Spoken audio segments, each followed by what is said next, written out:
সমন্বয়ককে দিয়ে কল করা, কোনো একজন সমন্বয়ক বললে তাহলে কাজটা হয়ে যাবে। মানে প্রশ্নটা হচ্ছে সমন্বয়ক এখানে কেন বলতে যাবে, সমন্বয়কের সচিবালয়ে কি কাজ, সমন্বয়ক সেখানে কেন যাবে। আমাদের জনপ্রশাসনের এবং আমাদের যে সচিবরা আছে, যে আমলারা আছে, তাদের মনস্তত্ত্বই হলো দালালের, ছোট লোকের। তারা সারা জীবন হচ্ছে দালালি করে গেছে ক্ষমতার। তাদের এই দালালি মানসিকতা যদি না ভাঙা যায় তাহলে কখনোই বাংলাদেশের উন্নতি সম্ভব না।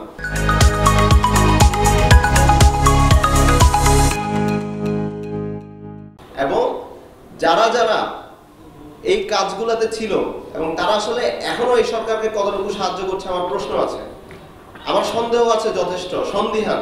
যারা এর আসলে নির্বাচিত ক্ষমতা বা নির্বাচিত কোনো শক্তি ছাড়া অন্য কাউকে ঠিকমতো সার্ভ করবে না, কারণ ওরা জানে, এবং এই সরকারকে ওরা সাহায্য করতেছে না কারণ ওরা জানে ওদেরকে ইনডেমনিটি দেওয়ার পাওয়ার এই সরকারের নাই।